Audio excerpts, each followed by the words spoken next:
Vous, Géraldine, on va parler un peu de vous. Donc vous êtes voyante avant tout, hein. C'est-à-dire que vous avez accès à des informations. Alors c'est une question que je voulais poser justement à Jean-Pierre Girard. À votre avis, comment fonctionne la voyance? On me dit la personne se met en contact avec un niveau supérieur de conscience du client. Alors nous, en neurosciences, toujours, j'associe la neurosciences avec la physique théorique, enfin la physique des quantas, et ça fait toujours l'objet d'une discussion en stage. Quand on parle de nos amis clairvoyants, on confond beaucoup de choses. Moi, je connais bien Yael Didier, je connais bien encore mieux Maud Christine, puisque je l'ai vu par Gamine mais presque, on s'est vu à Cannes aussi. Et là, on est d'accord là-dessus. Ce que font nos amis, mais tu as le droit de me... Parce que c'est toi qui es maître d'œuvre, si je puis dire maîtresse d'œuvre, tu as le droit de dire non, je ne suis pas trop d'accord, tout ça, parce que c'est moi qui vis les choses. Je crois que nos amis voyantes, qu'on appelle voyantes ou voyants, remplissent un rôle de société, sans doute tous d'accord là-dessus, extraordinaire. Extraordinaire. Comme nos amis astrologues d'ailleurs. Ils sont, ça peut être des guides. Certains vont voir régulièrement leur médium, leur voyant, leur astrologue, etc. Ou leur tarologue, qui nous dérange beaucoup plus en science. Tarologue, il n'y a pas du numéro, des trucs, on arrive à des choses pertinentes. Moi j'ai assisté vraiment à des choses pertinentes. Quand j'avais croisé Derlich à RTL, j'étais quand même assez surpris. Il y a des choses, heureusement, qui nous surprennent encore en science, qui nous surprendront longtemps. Alors, souvent, ce que font nos amis, là on va parler vraiment des voyantes, pour nous les médiums, c'est ceux qui, enfin, sous nos latitudes. Aux États-Unis, non, dans le monde anglo-saxon, non. Le médium, moi, ils m'appellent des fois médium aux États-Unis. Hein. Mais ici, sous nos latitudes, le médium, c'est celui qui contacte les esprits disparus. Oui, c'est ça. Hein? Mais tu fais la voyance aussi? Non, tu contactes les esprits disparus. Oui. Oui. Alors, mais comme nous parlons de la voyance, après tout, parlons-en aussi. Oui. Comme nous avons parlé des médiums en ton absence tout à l'heure, enfin un peu, si, puisqu'on a parlé de la psychométrie, de photos ou autre. Souvent, les gens confondent. La voyance, ils disent « Ah, la voyante m'a dit, mais ça s'est paralysé, ou etc., etc. » Les bons voyants, les bonnes voyantes, sont des gens qui ont des perceptions sensibles, que j'appelle dans mon jargon. Perceptions sensibles, pressentiments, prémonitions. Mais j'irais comme nos amis astrologues. Un astrologue ne va pas te dire « Moi, je te donne l'avenir », ou alors « J'ai rien compris au film ». Il dit « Attention, là, faites gaffe, là, vous avez votre foi, bien qu'on dise qu'il n'y a que le foie qui sauve, mais enfin, bon, vous avez votre foi qui est un petit peu faites attention à cette période-là, ou là, vous avez une période où, bon, un transit, je ne sais pas quoi, pas le transit intestinal, bien sûr, vous avez un transit, machin, la maison, le HLM en telle position, je n'y connais rien en astrologie. » Ce sont des guides. Par contre, dire que quelqu'un va prédire avec certitude l'avenir, ben, je vous dis dans quelles circonstances un médium ou une voyante prédit l'avenir. C'est quand elle a un flash de voyance. Et quand elle a un flash de voyance qui est totalement différent que le quotidien d'une clairvoyante, d'un clairvoyant, et ça j'en ai parlé, je vous ai parlé de deux qui sont connus, c'est autre chose. Que se passe-t-il quand au moment de la consultation, tout d'un coup, la voyante avec son consultant est un peu tétanisée, entre guillemets, un peu surprise presque elle-même, et là, elle a un flash. On n'est plus dans la proposition, on n'est plus dans l'échange, elle a un flash. Ce flash est court, très court. En général, il traduit un événement dramatique. On ne sait pas pourquoi. Mais c'est les événements dramatiques qui viennent s'imposer. Hein, s'imposer. Et c'est très court, un peu comme si vous voulez, comme quand nous rêvons. Nous rêvons, c'est très intéressant, on est dans un rêve, on veut rattraper le rêve parce que le rêve était agréable. Et il s'effiloche au fil des quarts de seconde, j'allais dire même. Il s'effiloche, on ne peut plus le rattraper. Les bonnes voyantes qui ont ces flashs le disent tout de suite, sans fioriture. Le problème souvent des voyantes, c'est qu'elles vont tenir compte du consultant qui est en face. Et là, c'est pas bon, parce qu'il y a déjà une distorsion. Donc il faut que le flash soit, c'est comme en télépathie, ça, quand on fait des exercices de télépathie dans les stages, il faut souvent rester à la première vision qu'on a de l'émetteur quand en face de vous, qui vous envoie l'image de la carte en question. Alors, revenons. le flash de voyance est très est court, circonscrit. C'est un événement souvent dramatique.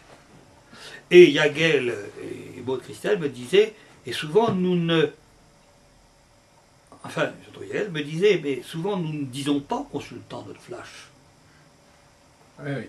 Et pourquoi nous ne le disons pas? Je vais aller plus loin là. Et mes amis, vous allez, pour certains, nos amis qui regardent cette émission, on dit, ah oui, mais rien, libre arbitre, on va en parler après. Ce flash est incontournable. Ah, diable! Qu'est-ce que c'est que cette histoire?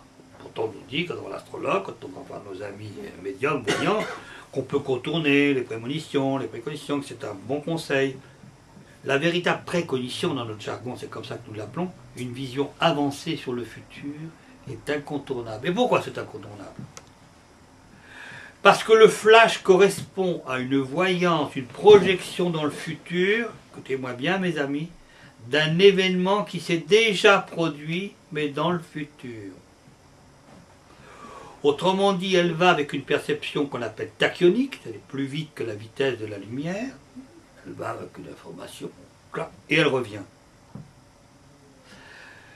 Elle ne peut dire que quelque chose, je parle bien du flash encore une fois, mes amis. Elle ne peut venir qu'avec une chose qui est déjà réalisée. Et ce qui nous dérange, c'est dans le futur. Et dans les stages, j'ai un tableau, et je fais l'exemple, je dessine une voyante, je dessine un consultant, et j'explique ça sur une séance de cinéma, qui dure 3 heures. Pour que ça soit là aussi imagé. Il faut des images. 3 heures la séance. Eh bien, il se trouve que notre voyante a un flash, elle voit la fin du film. La fin du film. Elle est incontournable, la fin du film. Le film dure 3 heures. Le consultant, lui, alors 3 heures, on peut rapporter ça à un film qui durait, un film de vie, qui durait 3 mois, 3 ans. Je m'en fiche, c'est l'exemple que je veux formuler. Alors, là, le consultant reçoit en pleine figure le flash. Événement dramatique. Bon, c'est un film, on va dire, qui se termine par un mariage. Donc, voilà un événement dramatique.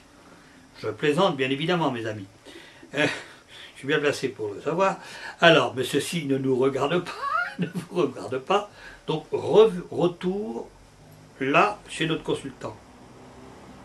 Lui, eh bien lui, il va voir le film, et le film, effectivement, au bout de 3 heures, ben évidemment, c'est ce qu'a vu la pythonisse, c'est avancé de 3 heures. L'horloge, elle a avancé l'horloge de 3 heures. Donc c'est incontournable. On va prendre l'exemple du consultant, qui effectivement est réalisateur du film, etc., ou financier, etc., pour faire plus simple. Parce qu'on me dit souvent, mais il n'y a pas de libre arbitre. Et la voyante a dit, il n'y a pas de libre arbitre. Attendez, la voyante n'a rien à voir avec le libre arbitre en vous donnant ce flash. Ce flash correspond à votre parcours de vie jusqu'il y a 3 ans, ou 3 heures, ou 30 ans. Enfin, vous voyez ce que je veux dire? C'est-à-dire qu'elle s'est contentée de voir le résultat de vos actions qui vont amener, au bout de 3 heures, au bout de 3 ans. C'est tout, la pauvre. Elle n'a pas à dire, elle ne sait pas intervenir. Et alors évidemment, donc le libre arbitre, lui, le tour de banque, des banques pour faire le financement du film, le casting, etc., les trucs, et puis à la fin changer un peu le scénario, qui a amené, au bout de 3 heures, à ce scénario. Ou ce scénario de vie qu'on peut ramener. C'est incontournable. Je prends l'exemple d'un ami qui va voir, qui s'intéresse beaucoup, qui est professeur à l'université d'Orsay, et qui s'intéresse beaucoup à la parapsychologie, comme quoi il y a des scientifiques qui s'y intéressent, heureusement, qui va avoir une voyante que j'ai conseillée extraordinaire, une voyante extraordinaire.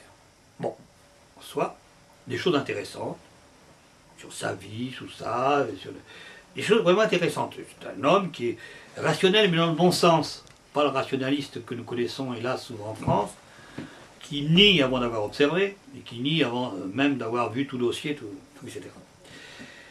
Et puis tout d'un coup, là, ce syndrome du flash. Oh, je vois accident de voiture, voiture blanche. Et le flash s'arrête. Alors, mon ami, qui a une approche quand même assez fine de la parapsychologie, et effectivement de cette histoire de physique du passé, présent, futur, la flèche du temps, etc., lui il prend en compte cela. Alors souvent le flash de voyance ne consiste pas à une période qui est très très très loin dans le temps. C'est un truc qui s'impose, qui se passe, c'est souvent quelques mois seulement. Je ne sais pas si tu peux confirmer, c'est quelques mois seulement. Par rapport à des voyances, des prémonitions, préconitions, qui des fois s'établissent sur une situation plus longue. Là, encore une fois, je ne suis pas médium, enfin, si, je suis un peu clairvoyant dans mon genre quand je fais de la psychométrie ou d'autres expériences, mais ce que j'appelle médium. Donc, cet ami quitte le cabinet, il demande à la voyante, mais combien de temps à peu près? Ah, je vois ça vraiment dans les 2 mois qui viennent, dans les 2 mois. Et je dis, cool ma poule, je peux aller à l'université à pied, je vais à pied. Et vous imaginez le scénario, aisément, avant les 2 mois, un passage piéton, il se fait renverser par une voiture blanche.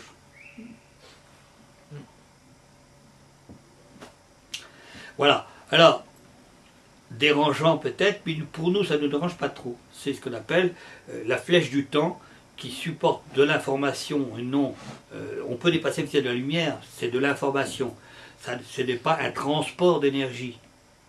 Sinon, on remettrait en cause le principe de causalité, évidemment cher tout physicien. Donc, on ne remet pas en cause les tachyons qu'avait bien décrit le professeur Régis Dutheil, hélas disparu, nous a montré que, et puis d'autres maintenant ont pris la suite, pour montrer que la vitesse de la lumière pouvait être dépassée dès l'instant où on ne transportait pas d'énergie. Donc c'est une projection forcément sur le futur. Si vous dépassez la vitesse de la lumière, donc les causes et les effets dans notre système et qu'on va plus vite, on ramène les événements futurs. C'est ce qu'au fond nos amis clairvoyants quand ils font de la précognition ou voyance dans le futur. Voilà. Ce que j'avais à dire sur ce sujet. Oui, alors, je ne sais pas si on... Moi j'ai entendu d'autres des voyants parler un peu différemment ils ne disent pas que les choses doivent forcément se passer comme cela, mais que il y a plusieurs scénarios possibles. Ah, mais on n'est pas dans le flash. J'ai bien précisé le flash de voyance.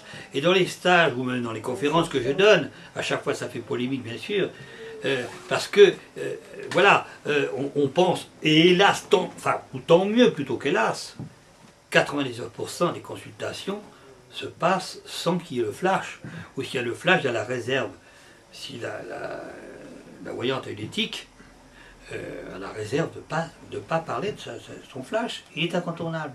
Et souvent, dans 80, là aussi, 10% même plus des cas, ce sont des drames. Vous savez, comme la maman qui sursaute dans son lit, son fils est en Afghanistan, elle sursaute dans son lit et tout, donc il y a une transmission extraordinaire sur le plan de la vision, parce que le fils est en train de mourir et appelle sa mère, donc il fait une transmission télépathique. Vous savez, moi j'ai fait à Novosibirsk, enfin j'étais présent à Novosibirsk avec le professeur Spirkin et puis d'autres dans des expériences quand j'étais en Union soviétique, et je pense des lapros, de la mère lapine qui met bas, et puis on lui met des tas de trucs, des électrocéphalogram, électromyographes, etc., des GSK, Galvanic Skin Response, sur... voilà, bon. Et puis on se travaille avec les lapros, à plusieurs dizaines de kilomètres, mais ce n'est pas important ces kilomètres. Et chaque lapro qui est tué, à distance, la lapine émet des ondes tout à fait particulières sur le plan électroencéphalographique. Il y a une information qui circule donc à travers le temps et tout ça, etc. Bon, l'exemple, il vaut ce qu'il vaut. Je sais que c'est pas très... On imagine tout à fait la scène et on est tout à fait catastrophé, mais il faut savoir que les soviétiques l'avaient fait sur des détenus politiques, cette affaire. Hein. Bon. Et qu'effectivement, on sait que la transmission dans ces cas dramatiques passe comme... Il y a une simultanéité, c'est comme on raconte en mécanique quantique, l'histoire de spin et tout. Le corrélat associés, ils peuvent être à une distance énorme de toute façon. Au fin fond de l'univers. L'autre va exactement savoir le... C'est le paradoxe d'Einstein, Podolsky, Rosen, auquel je vous ai dit tout à l'heure. Ou alors, pour revenir à ce que vous disiez sur les flashs de voyants, ça peut vouloir dire aussi qu'en fait, comme prétendent certains, qu'en fait tout est simultané hein, c'est-à-dire que le futur, le passé, etc. Bien sûr. Tout est simultané. Bon, quand on vit les trucs, effectivement, il y a l'histoire de la flèche du temps, c'est-à-dire, il faut bien... Tel que nous connaissons. Mais qu'en fait, tout Ouais. est... Bon, alors, évidemment, au point de vue de la compréhension mentale, c'est difficile à comprendre, mais bon, pourquoi pas, hein. Oui, mais ça, il faut savoir quand même ce que tu dis, ton prénom, excuse-moi. Jean-Claude. Ce que tu dis, Jean-Claude, c'est quand même, ça a été prouvé.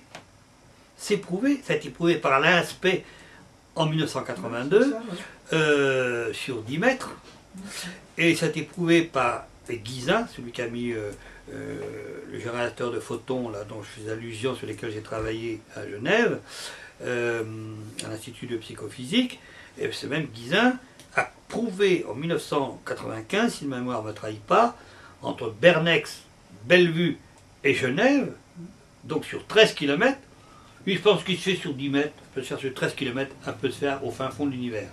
Alors tout un protocole que j'explique lorsque nous sommes dans un exposé, voilà, bon, simplement avec un cristal de niobium, etc., particules jumelles et tout, en fait, je suis de ceux qui, en théorie, professent, disent qu'il n'y a jamais en fait séparation de l'information. Parce qu'on parle du principe de quantification, avec le physicien Emmanuel Ransford notamment. On parle de quantification, c'est-à-dire qu'en fait ces particules-là sont associées à jamais. On peut les séparer physiquement, c'est faux. Le changement de spin, en fait, il est plus qu'instantané, il n'a jamais été séparé. C'est-à-dire que, voilà, c'est comme si c'était les frères siamois, quoi, même s'ils sont séparés. Et c'est ce que j'explique par ailleurs dans mes théories, c'est la notion de, à un moment donné, de télépathie, ou de construction de la conscience. On va corréler les particules d'information, on les corrèle, on les associe, et elles sont inséparables. Et la personne qui meurt, l'esprit dont va ailleurs, c'est pas à moi de dire où il va, mais le collage des particules de la maman et son fils, ou du mari et de la femme, l'un des deux qui est disparu, l'information là où va la conscience, et ça c'est fiche rien, elle est toujours reliée à la conscience de la personne qui est incarnée. C'est pour ça que nos amis médiums peuvent, par triangulation ou autre, rentrer en contact avec les esprits disparus. Tout est relié là. On parle un coup des médiums, on parle des sujets psy qui font suivre la matière, on parle de télépathie, d'action sur le vivant. Mais c'est un tout, la nature n'a pas de séparation, il y a une physique globale qui nous gère. C'est pour ça que personnellement ça m'a jamais choqué, hein, les phénomènes de tarot ou n'importe quoi, Oui. puisque on fait partie d'un tout, hein, donc intellectuellement ça ne me choque pas du tout que posera une question à une partie du tout Ouais. sur une autre partie du tout, pourquoi il n'y aurait pas de réponse? C'est fractal. Ouais, enfin, c'est tout. Mais je voudrais Parce vous que poser tout une est question. relié, il n'y a, Oui. pas de, il y a pas de... Pour évoquer un problème plus spécifique qui nous intéresse actuellement dans notre structure, est-ce que vous pensez qu'on peut communiquer? Vous parlez d'information. Est-ce que par exemple quelqu'un qui est mort il y a 500 ans, on peut communiquer avec lui et qu'il est toujours porteur d'une information le concernant? Bien sûr. Et qu'est-ce qu'il a fait à votre avis entre-temps? Moi, j'ai quelques idées, mais je ne les lancerai pas. Je crois en science, c'est peut-être l'orgueil de ma part de considérer une démarche vraiment scientifique, mais je pense qu'il faut avoir du discernement, il faut connaître nos limites. Vous savez, je fais souvent référence à Lao Tzu. Lao Tzu disait « Va vers ceux qui cherchent la vérité. Éloigne-toi de ceux qui prétendent l'avoir trouvée. » Alors je fais bien ce que nous disait notre ami Lao Tzu, parce que les vérités sont très relatives. Je parle d'une réalité objective, qui souvent nous échappe, la réalité pure. Nous sommes 5 dans cette pièce, il n'y en a aucun qui voit la réalité de la même façon. Pas de perception de ce qu'on retient, ce qu'on ne retient pas. Et même les 5 réunis ne peuvent pas voir la réalité telle que se présente réellement. Mais c'est pas mal, on est parti, c'est bien, c'est intéressant. Donc, je sais qu'on peut communiquer. Ben, que fait le médium, comme faisait notre ami Raymond Réan, hélas trop tôt disparu?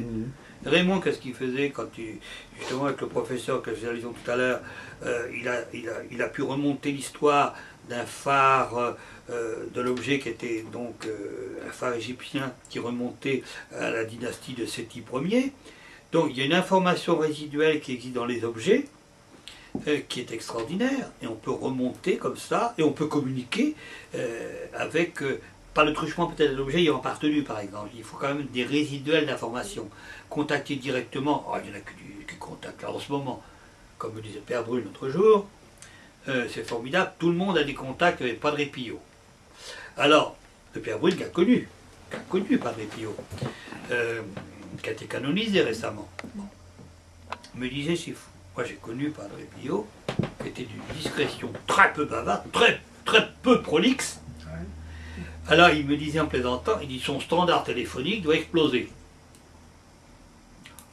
Nous lisons tous, plus ou moins, dans certaines revues que nous pourrions citer, mais nous ne citerons pas, des témoignages de contacts avec Padre Pio. Il est à la mode dans les contacts. Donc il est très sollicité de l'autre côté, oui. Oui, mais bon, vous comprendrez que moi je tiens à garder une réserve là aussi, pas pour dire je suis différent ou différent, mais je crois qu'au fond, pour qu'on m'invite à donner des conférences que je donne vraiment à longueur d'année quand je peux, en dehors de mes stages, et je donne bénévolement, dans le cadre de mon association, mais on m'invite pourquoi? Parce qu'on dit, bon, Girard, il est sympathique, mais au moins il prend un recul, en disant, voilà ce qu'on peut raisonnablement penser. C'est pour ça qu'on m'invite. En disant, oui, ça, le 7e niveau, le matin, tout comme ça. Il y a des gens qui le font très bien, avec beaucoup de conviction. Ce qu'on évite, nous, c'est de rentrer dans le domaine de la croyance. Nous n'avons pas le droit scientifique. Moi, j'ai mes propres croyances, ma propre spiritualité. Elle ne regarde que moi. Comme dit Arnaud Desjardins, important, c'est d'être sur le chemin. C'est pas mal. Mais dire certaines choses, on rentre dans le domaine de la croyance, ou des spéculations. Que je serais tenté de dire, qui paraît là aussi logique. Notre conscience, on l'a créée où? Ici, dans le système à 3D, par les informations qu'on a eues. On peut raisonnablement penser que notre conscience disparue reste dans ce système 3D.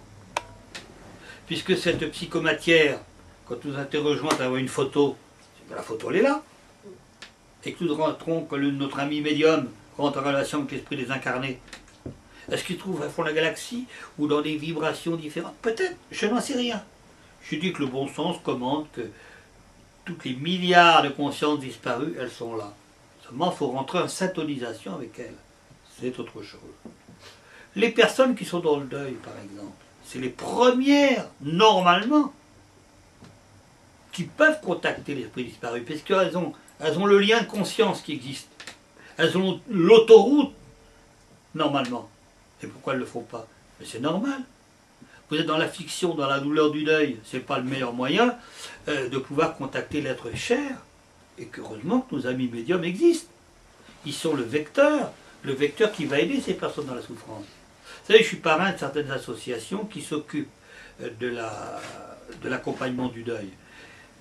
Parce que souvent, on a des gens qui sont près du lit de ces personnes qui vont franchir ce pas vers l'autre rive, de l'autre côté du miroir. Et ça, c'est formidable, il y en a de plus en plus. Et c'est merveilleux. Comment allons-nous nous comporter, nous, au moment de passer de l'autre côté? Vous savez, c'est la grande question quand même. Et c'est merveilleux, ces accompagnants. Oui, mais nous sommes dans un monde très moderne. Les familles sont éclatées. Et quand il y a un deuil, eh bien, souvent la personne qui est endeuillée au premier chef, cette personne-là se retrouve seule. Déjà, tout le monde n'est pas réuni le jour des obsèques, parce qu'il y a le fils qui il est en voyage, en déplacement, je ne sais pas moi, en Tchécoslovaquie, l'autre ici, l'autre est là, enfin bref, on arrive du mal à réunir le jour des obsèques, et une fois ces obsèques, eh bien, déjà on le sait, les parents et les grands-parents maintenant restent très isolés par rapport aux vies que nous avions il y a une trentaine d'années. C'est fini ça. Maintenant, on cherche après ces gens pour les gens de retraite, c'est un autre débat.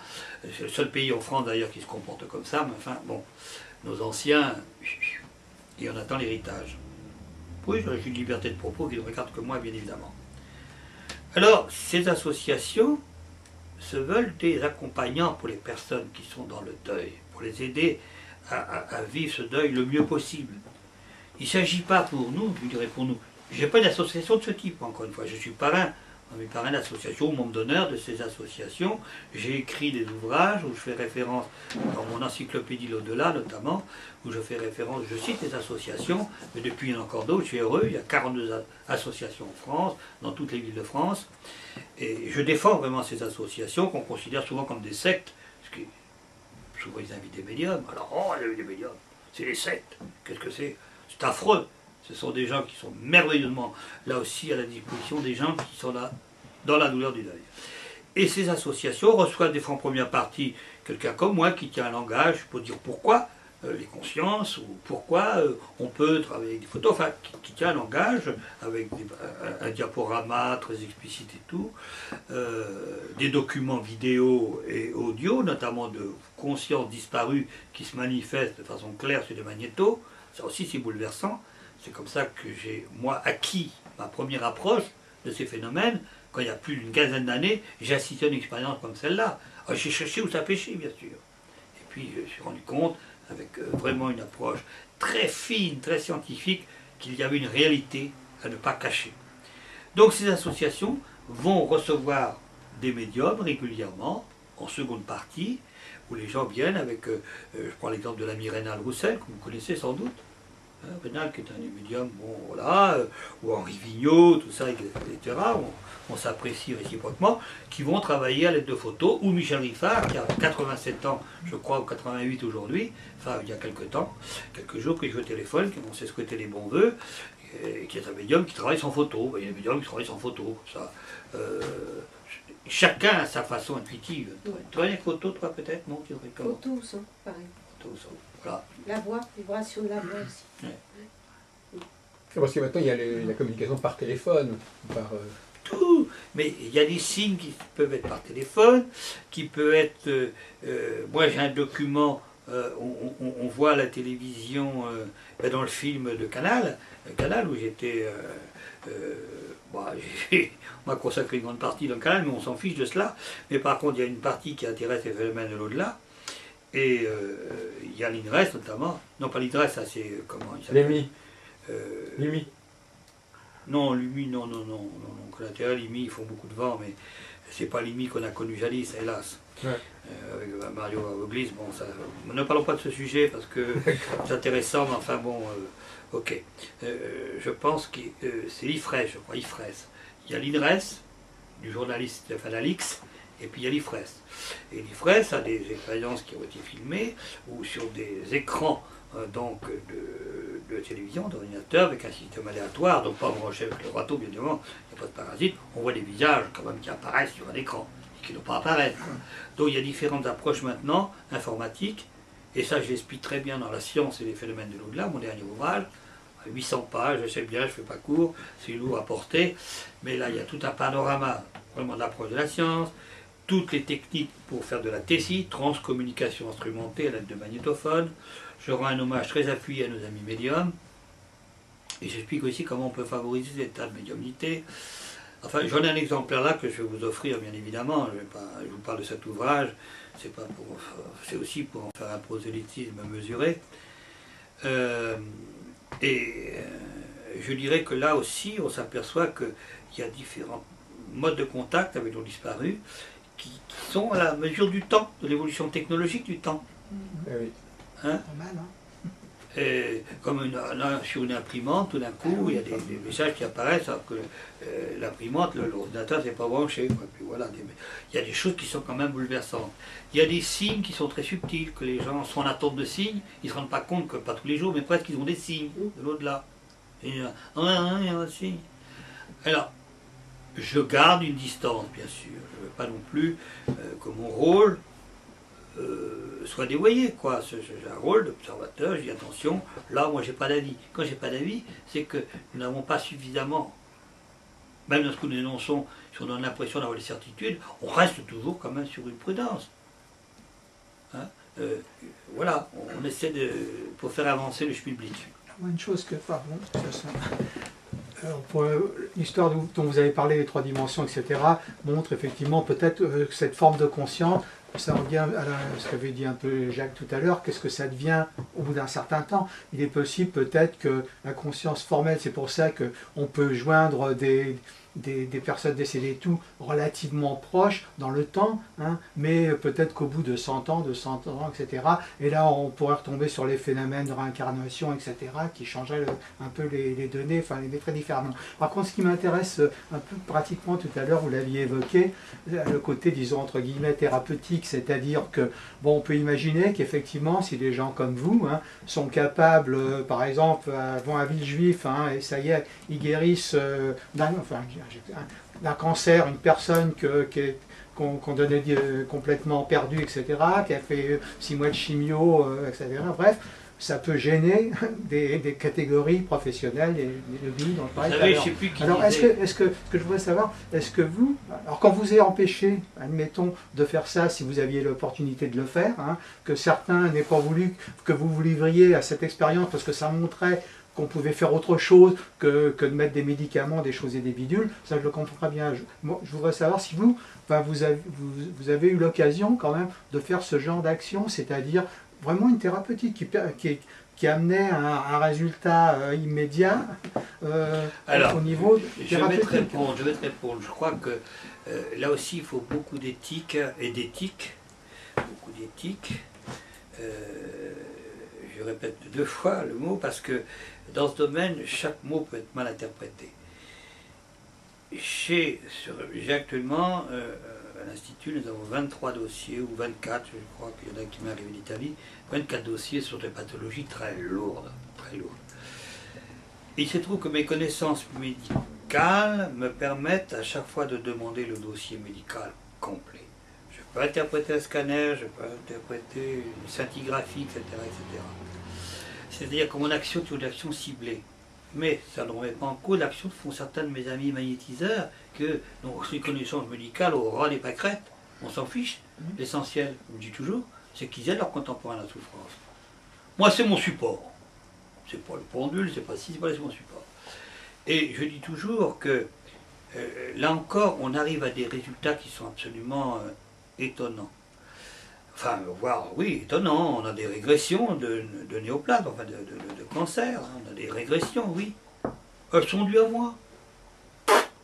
Peut-être que 5%. Mais vous savez, 2% même, j'en accepte l'augure. Regardez, je prends toujours un exemple, c'est l'eau.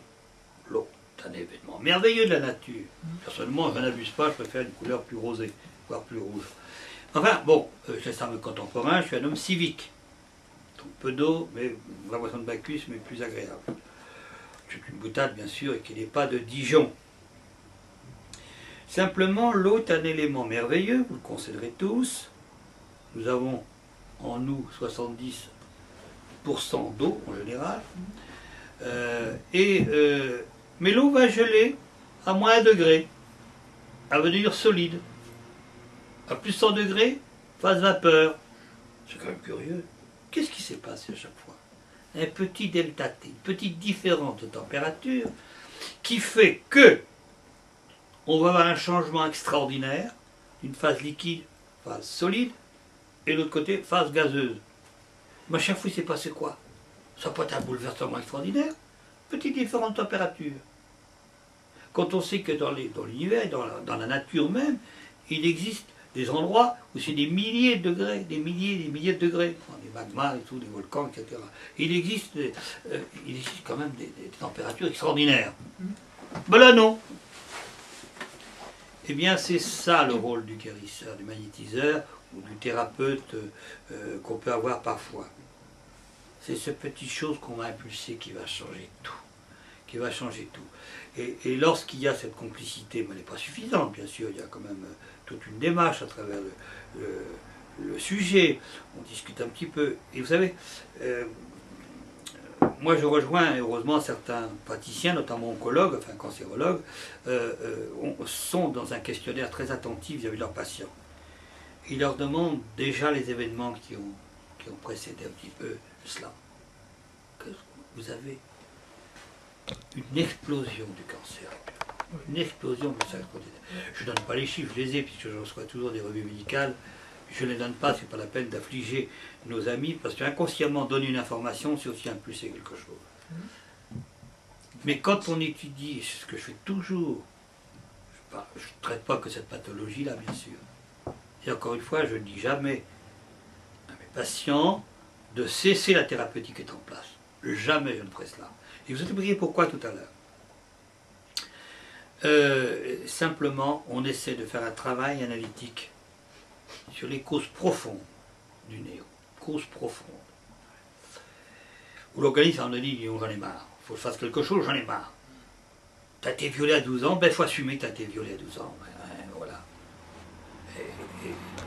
Donc, si tu veux, il y a une anamnèse, il y a et puis un déclenchement qui va se faire comme une espèce de catharsis, qui va se faire sur le sujet, qui va faire en sorte que la voie de la guérison ne passe que par la véritable éthiopatogénie du cancer, par la véritable origine du cancer.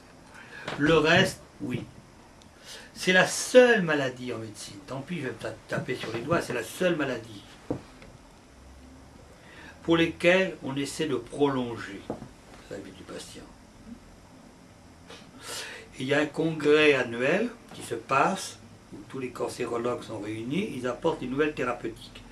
Et celui de l'an dernier, qui a eu lieu aux États-Unis, alors vraiment il est applaudi d'ailleurs, dans des cancers pulmonaires, dites à petites cellules. Il y a une thérapie qui a été proposée qui a rallongé de plusieurs mois seulement, bon, pas d'années, de plusieurs mois, la vie du patient. Quel succès formidable. Ce sont des cancers redoutables, cela dit, il y a très peu de gens qui ont des rémissions.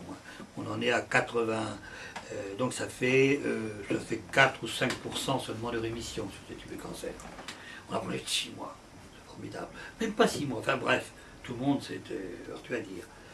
Alors, je ne sais plus qui disait, vous savez, les cancers, plus de personnes vivent du cancer que de personnes qui en meurent. Ça voulait dire, entre les thérapies, les trucs, les traitements, les machins, etc. C'est un sens de l'humour. Je trouve que c'est un sens de l'humour un peu macabre, mais c'est ça. Alors, je ne suis pas fait de miracle, nos amis guérisseurs qui aident les personnes qui sont dans ce schéma. On essaie d'avoir les bons sens. Et ensuite, j'établis un protocole avec le patient qui fait qu'il va avoir sa psyché qui va se mettre en œuvre pour l'aider. Alors, il dit, attention là, qu'est-ce que c'est? Ça y est, Girard, c'est plus ses bords de fer. Ah là, ça y est, il commence à donner dans le truc, il est un peu vieillissant, il dit, je vais peut-être me faire du blé avec ça, etc. En parlant de ça, je m'en fous de ce qu'on peut penser. Je reste tout à fait droit dans mes bottes, et je dis que véritablement investiguer l'origine, c'est déjà un premier point. Ensuite, ne pas donner au patient, et je veux dire pourquoi, je le répète, pourquoi, surtout, ne pas donner au patient le fait de cesser ses traitements. On va l'aider à supporter les traitements déjà. Et on a ce qu'il faut pour l'aider à supporter. Moi, je connais mes patients, oui, qui sortent de la chimiothérapie pratiquement en sifflotant. Et à quand la prochaine séance? Non mais, là aussi, je plaisante à peine. Ou la radiothérapie, ou le traitement qui succède à la radiothérapie. Alors, heureusement, il y a des progrès qui sont faits. La radiothérapie est moins invasive qu'elle était, elle est plus. Mais quand on sait que certaines fréquences, certaines longueurs d'onde font pratiquement la même chose sur les cellules cancéreuses, dans le spectre des ondes millimétriques notamment, font la même chose. Mais. C'est le problème des téléphones portables. Hein? Les téléphones portables et mobiles. Oui, là, ce que je voudrais recentrer, c'est sur le fait qu'il y a actuellement des thérapies qui sont proposées, qui ne sont plus la radiothérapie proprement dite, mais qui utilisent des ondes. Des ondes, simplement, des ondes électromagnétiques qu'on appelle pulsées sur certaines fréquences. Moi, j'avais déjà proposé ça il y a déjà 30 ans. Ça déséquilibre complètement les cellules. Cancéreuses, ça peut être focalisé, mais de façon très précise.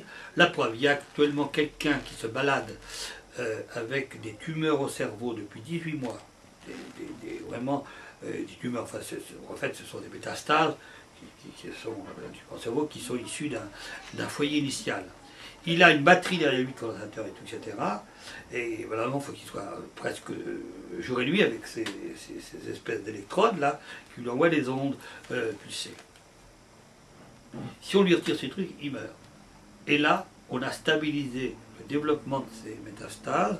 Bon, ça, je vous passe la revue médicale qui en parle et tout, c'est un travail intéressant. Donc, comme on a travaillé aussi maintenant sur les lithiases, enfin les calculs qu'on peut avec les ultrasons. Avant, enfin les interventions et tous les ultrasons, on a cassé, pas toutes les lithiases bien sûr, soyons sérieux, mais les ondes nous donnent des choses intéressantes parce qu'elles n'ont pas les mêmes dégâts qu'elles font. Puis quelqu'un qui a un cancer du larynx par exemple, et puis bon, etc., il va avoir des douleurs, des brûlures que seules les huiles essentielles vont soulager. Il faut le savoir, c'est pas les antalgiques qui vont soulager, ou les pommades, l'ibuprofène ou autres. Alors, je veux raccourcir, bon, j'ai tendance. Il faut que j'y aille. Ça va? Allez, si vous... Moi, je vais dans les consultations, c'est effrayant. Ça explose. On peut dire, tu n'enregistres pas, hein.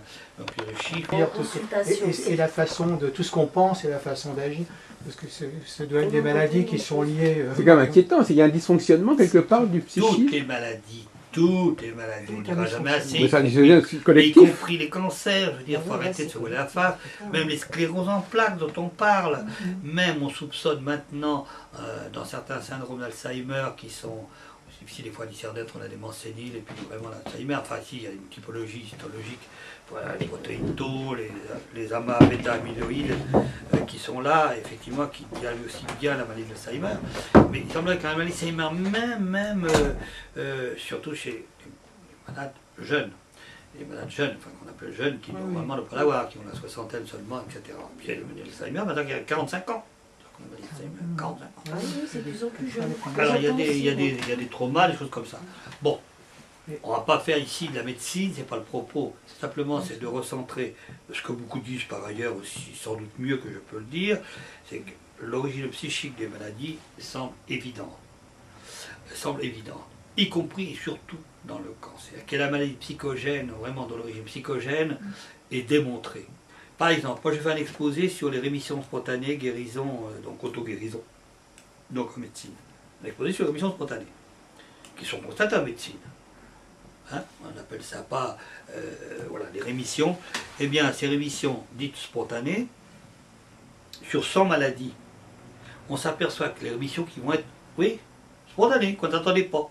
Ouais, c'est plus rapide qu'avec la chimio, qu'avec ci, qu'avec la rémission spontanée. Ça veut dire ce que ça veut dire. 70% des maladies qui sont qualifiées de rémission spontanée, c'était les cancers. Donc on peut bien se poser la question, pourquoi tout d'un coup c'est allé ce retour, hein, cette bonne santé? Ben, c'est la preuve. Moi j'ai les camemberts statistiques et tout, et quand je les montre, quand je fais un exposé auprès de praticiens et autres, sur l'action de l'esprit, sur la matière, etc., on vient aborder effectivement le rôle de la psyché, et puis le rôle du placebo, qui est extraordinaire. Il faut arrêter de massacrer le placebo, c'est extraordinaire. Quelqu'un prend rendez-vous avec un magnétiseur guérisseur, parce qu'on lui dit grand bien, mais déjà le téléphone qu'il prend pour prendre le rendez-vous, il a déjà sa guérison qui est initialisée. Une partie. Pas guéri, là, pour le téléphone, mais une partie est initialisée. Mais comme quand tu vas voir un médecin alléopathe ou un professeur de médecine dont tu as dit grand bien, c'est exactement la même chose. Voilà pas qu'on a dit tout d'un coup que ça y est, je professe des médecines parallèles, machin. Moi je m'en fiche. Ce qui m'importe, c'est que les gens puissent guérir, puissent mieux se porter. Enfin, à mon niveau, quand on me soumet des cas, c'est essayer de les aider. Et oui, j'ai des résultats, mais il n'y a pas de miracle non plus. Ce que je trouve très intéressant, les gens comme vous, qui apportent la preuve, de toute façon, que la pensée, c'est de l'énergie. Hein, bah oui. Que c'est vrai. À partir du moment où on a compris ça, forcément, il y a toute une implication qui devient presque évidente. Hein. Ça veut dire qu'il faut faire il faut comprendre plus les choses autrement. Et quand on voit tout ce que vous faites, etc., quand on voit que à partir du moment où on a compris que cette énergie, elle existe, etc., et qu'on est capable... Mais elle se traduit dans le vivant, voilà, elle se traduit dans la matière. Ce que je veux dire après, tout le reste, c'est pour ça que tout le reste, c'est de l'anecdote, c'est joli et tout ça. On voit que tout ce qui est sur quoi on peut agir. Hein. Moi, ça m'a intéressé quand vous parliez des centrales inertielles et tout, parce que je connais un petit peu des choses comme ça. Mais bon, et quand on voit les actions qu'on peut faire sur les hommes, etc., alors ça me pose la question aussi, c'est peut-être pas mal, d'une certaine façon, que les choses ne soient pas aussi bien admises. Parce que quand on connaît le niveau moyen de l'humanité actuellement, hein, qu'en général l'homme fait beaucoup plus de bêtises que de choses positives, on le voit dans tous les domaines, on voit en économie tout ce qu'on veut, hein. Bref, donc c'est peut-être un peu, je veux dire, pour qu'il y ait une réticence justement, pour que tous ces phénomènes-là soient admis, hein, d'une certaine façon, ça fait peut-être une certaine régulation par rapport à ceux qui l'utiliseraient de façon négative. Ah ben forcément, il y a toujours le versant négatif, c'est ce que je dis. La parapsychologie a d'abord été utilisée, elle est encore maintenant d'ailleurs, par les militaires et par les politiques. Pourquoi il y a eu des financements qui ont été trouvés? Parce que ces gens-là sont posés la question, ils savent que ça existe. Vous comprenez? Alors, maintenant, on sort de ce carcan. Moi, je suis délié du secret défense, tout au moins pour les États-Unis. En France, c'est 60 ans le secret défense. Les choses que j'ai faites, puisqu'on ne fait pas les choses pour les États-Unis, ressortissent en français, sans qu'il y ait le volet de complicité accepté par les services français, pour lesquels, évidemment, forcément, j'ai travaillé. Alors, je dis simplement que c'est curieux, comme à chaque fois c'est cela. Vous savez, les grandes inventions et souvent les grandes approches ont été faites par les militaires pendant les guerres. L'aviation s'est développée dans la guerre 14-18 de façon extraordinaire rapide. En plus, elle s'est développée pendant la Seconde Guerre mondiale, où les Allemands avaient mis au point le Messerschmitt 269. C'était le premier avion réaction quand même. Qui après, les Anglais, Gloucester Meteor. Bon, je veux dire, c'est tragique, mais c'est comme ça. À peine milieu, il y il y avait les premiers esquisses de la bombe atomique. Manhattan, E égale MC2 égale projet Manhattan. Hein, quand il y a eu la guerre, bon, les États-Unis ont été obligés de mettre le paquet sur ça. Ça développe tout ce qui est technique ou tout ce qui est scientifique. Au départ, c'est la défense, c'est je suis supérieur. Voilà, c'est ça. Voilà, je suis supérieur, voilà. Ça, c'est le symbole phallique qu'a bien décrit Freud chez l'homme, quoi. C'est tout, c'est ça. Voilà. S'il avait peut-être un peu moins de testostérone, on pourrait peut-être penser qu'il serait plus mesuré, j'en suis foutre rien. Parce que aussi, à l'inverse, il y a eu des hommes qui ont fait des choses merveilleuses avec leur cœur, ils avaient aussi peut-être le même taux d'hormones mâles. Hein. Je parlais tout à l'heure de l'aspect thérapeutique, parce que toutes ces choses-là, ce qui est important, en fait, c'est l'usage qu'on en fait, c'est comme tout. Hein, l'électricité, c'est ça, ça pouvait être aussi la chaise électrique et tout ce qu'on veut, tout ce qu'on... Bon, bref. À Mexico, quand j'étais enlevé, que j'ai fait ce travail dans cet hôtel particulier dans le quartier San Angel, sur des plateformes inertielles gyroscopiques qui permettent qu'un engin puisse tenir en vol, un engin notamment une fusée, hein, ça veut dire que l'engin en question, c'était une plateforme inertielle extraite d'un cruise missile qui peut avoir une charge atomique de 50 kilotonnes. Bon, alors on peut dire quand même que, voilà, c'est ça le problème. Heureusement, mon cher, on s'en sort comme on peut s'en sortir. C'est en diffusant la connaissance, Alors c'est vrai, à mon petit niveau, j'ai un petit gugus là qui s'agite un peu, j'essaie de diffuser la connaissance. Vous savez, quand on aborde dans les stages, les guérisons spontanées, auto-guérisons, moi j'ai des médecins, mes stages. Mais comme je l'ai dit tout à l'heure, j'ai des médecins, j'ai des kinésiologues, des ostéopathes, des choses comme ça. C'est un mariage heureux. Il n'y a personne qui dit « moi je suis médecin ». Non, c'est merveilleux. Et on découvre un aspect justement de gestion de son corps qu'on apprend partiellement dans telle discipline. Je m'en fiche, moi. J'ai dit, attendez, vous parlez de choses simples. Voilà, vous avez un néocortex, un cerveau nouveau. Bravo, 300 millions d'années. Bravo. Il nous permet une vie sociétale, c'est pas mal. Il nous permet de gérer, de savoir, comme je disais tout à l'heure, de payer son tiers provisionnel à telle date. Parfait. Il est intéressant. Sans lui, évidemment, on n'est pas grand-chose. Et puis en dessous, il y a quand même un chef d'orchestre qui est quand même là, qu'il ne faut pas oublier, qui s'appelle le système limbique.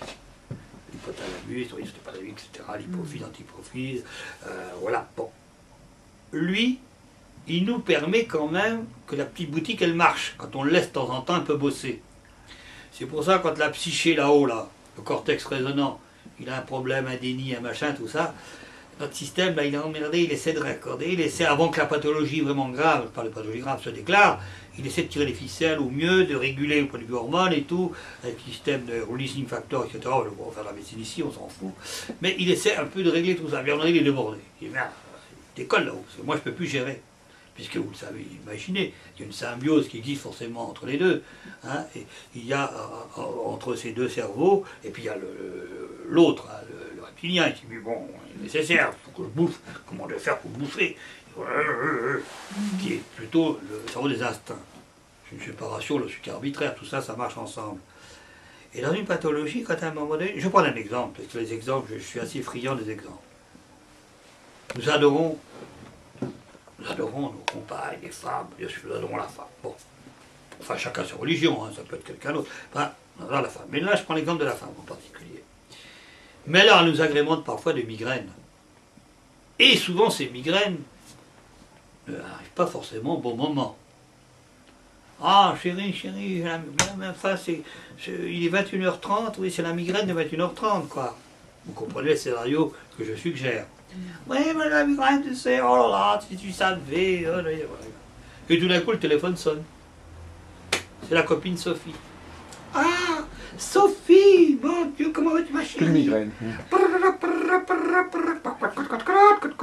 Une demi-heure, conversation courte entre nanas, bien évidemment. Et puis, pendant une demi-heure, il n'y avait plus de migraine. Plus de migraine. Pourquoi? L'intuitivité, la plus profonde instinctivité, j'allais dire, de notre système limbique, a bombardé des endorphines, et puis une nouvelle phosphatase qu'on vient de découvrir, qui est vraiment un antalgique endogène extraordinaire, a bombardé ça, et pendant cela, vous marchez sur la patte de votre chien pour bête, sans le faire exprès. Vous voyez le rapport d'un chien moyen, et puis nous, de notre poids. Mais nous, on hurle. Alors le chien aboie un coup. Et il retourne étudier Nietzsche. Non, il va dans sa niche, pardon. Alors voilà, parce qu'il ne s'est pas posé le problème. Donc l'inflammation, n'en parlons pas, il n'y aura même pas d'œdème local, un petit truc. Alors lui, il balance les endorphines, l'antalgique, là, alors, on va fond les manettes, ça va. Autre exemple, puisque vous assistez, chez le dentiste. Quelle horreur du dentiste, horreur d'aller chez le chirurgien dentiste. Mais alors, un mal de dents, faut que j'y aille. Mais j'ai horreur du dentiste quand même. Alors, j'ai toujours, quand on a une rage de dents, on met la mettre dehors, ça s'appelle la rage dehors, et ça fait beaucoup moins mal. Ceci pour le trait de plaisanterie. Alors, chez le dentiste, salle d'attente, alors on voit tous les ans l'œuf de Pâques, comme dans les dessins humoristiques. Et puis le dentiste, oh là là, le dentiste. Et, chose curieuse, j'ai fait un exposé, j'ai fait plusieurs exposés, mais même celui récemment s'est confirmé chez nos amis chirurgiens dentistes. Et ils me disent, ça, on connaît tout à fait cela, cette anecdote, on la connaît bien, nous les chirurgiens dentistes. Tout d'un coup, le patient n'a plus mal. Il n'a plus mal. C'est que la peur du dentiste a pris le pas sur la douleur, et là aussi, donc il y a une partie du cerveau qui s'est déconnectée en quelque sorte de la douleur, et là les endorphines, etc. etc. Alors la personne se lève, dit, oh, je prends le rendez-vous l'autre fois, oh là là, le dentiste, va à la porte de la salle d'attente, et au moment où on franchit la porte, évidemment, vous l'avez compris, le malheur revient. Alors, ça, c'est des choses que nous voyons en stage, on est bien qu'on ne voit pas que ces exemples, il y a une journée pratiquement consacrée à dire comment soit rétablir ou aider quelqu'un dans la souffrance, et puis s'aider soi-même. Et quand on a compris ces mécanismes-là, là que je vous ai mis en deux traits, je peux vous dire que c'est que du bonheur. Moi, je vois bien avec les mails que je reçois, et nous avons des fois, ce qui arrive, des personnes qui ont un cancer, qui viennent. Alors, je ne dis pas qu'ils viennent pour être soignés, mais on apprend toujours très discrètement. Après, oui, ben, moi-même, je suis en traitement actuellement et tout. Et pour tous les stages, hein, sur je ne sais pas, des centaines de stages, j'ai peut-être eu 5 ou 6 personnes en tout qui étaient présentes. Et bien, c'était un moment d'embrassade, quoi. C'est pas la solution que j'ai amenée instantanément. Je veux pas du tout que nos amis croient que ça y est, le Girard, c'est le grand guérisseur du siècle. Et c'est pas le grand guérisseur du siècle. Il va aider, et souvent les personnes franchissent le cap, vont basculer vers la guérison. Toujours, car dans la thérapeutique habituelle, je donne des conseils sur d'autres apports qui peuvent aider, etc. Et puis il y a l'attitude mentale, les projections visuelles, comme le fait quelqu'un qui est extraordinaire, qui l'a fait avant moi cela, c'est Simon Monton aux États-Unis, radiologue, cancérologue, qui a appris l'importance de la visualisation. Ouais. Donc nous on fait un mix de tout ça. Moi je leur dis, ça, j'invente rien. Vraiment, ce que j'ai à vous proposer, c'est un mix. C'est pas telle méthode ou telle méthode, c'est un mix. Et vous allez voir, si vous êtes dans la perception, dans l'évidence, vous êtes sur les chemins, quand même, les chemins d'une guérison possible. Pas promettre aujourd'hui, c'est de la blague pour les gens du miracle. Et oui, il se trouve que j'ai quand même des résultats, hein, j'ai des attestations de gens, les cancers se sont réduits quand même. se sont stabilisés, encapsulés, et certains ont eu des rémissions. Des rémissions. Mais encore une fois, moi j'ai peut-être 2%, je m'en fous. 1%, je m'en fous. On a compris que c'est le patient, quoi. Mais il faut lui donner les éléments, quoi. Et ces états modifiés de conscience psy, les EMCP, j'appelle, évidemment, ce sont les artisans. Ce sont les artisans que ces personnes vont mettre en application cela.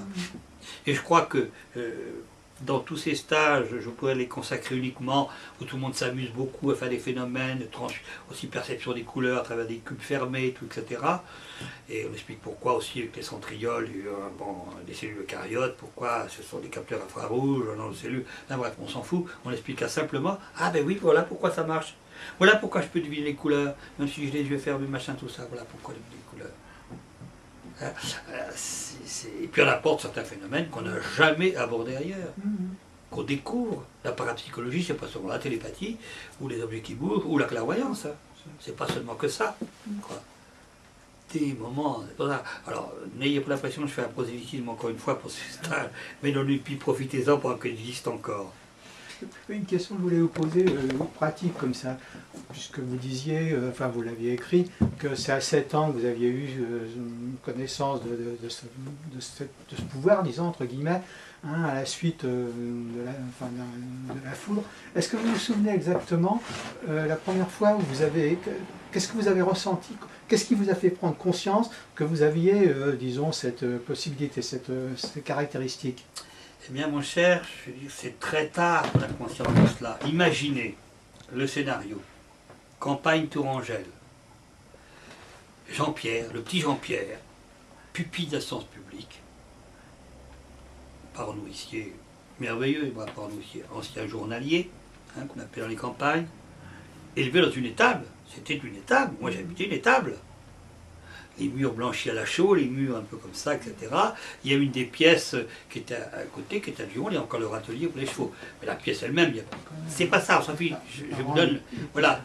Les parents étaient paysans en Corrèze, hein, donc oui. très bien.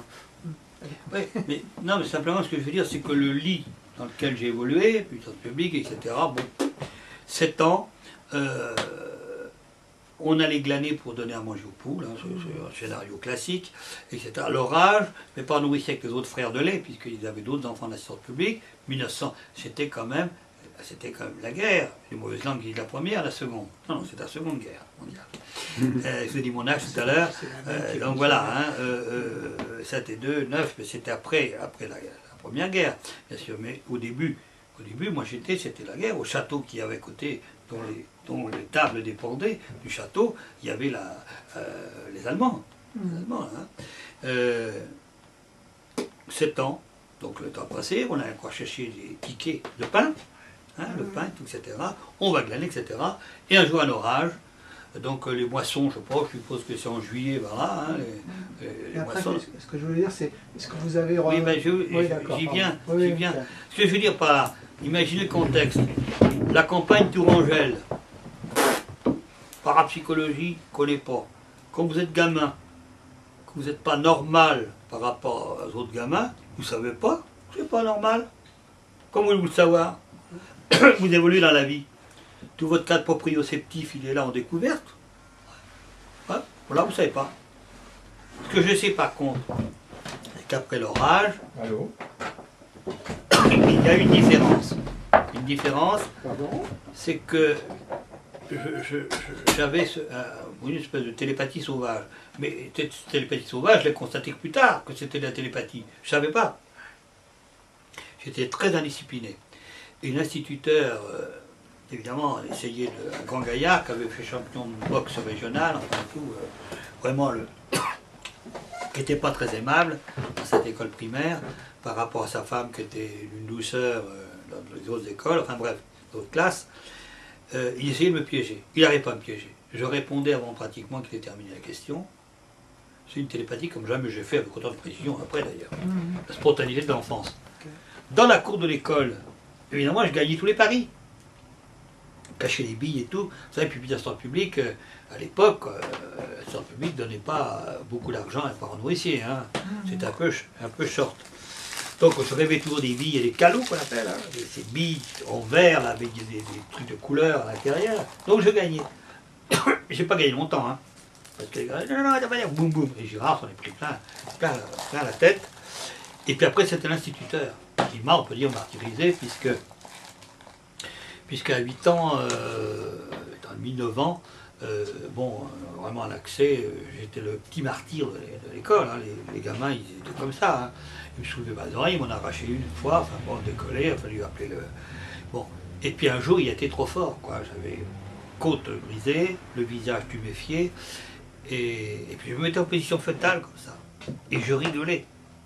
C'est-à-dire que j'avais l'impression, confusément, que je gagnais sur lui, quoi. Il ne pouvait pas maîtriser, tu vois. Et le lendemain, vraiment, j'étais pupille. D'ailleurs, il n'aurait pas tapé sur quelqu'un du village, hein, les parents classiques, disons.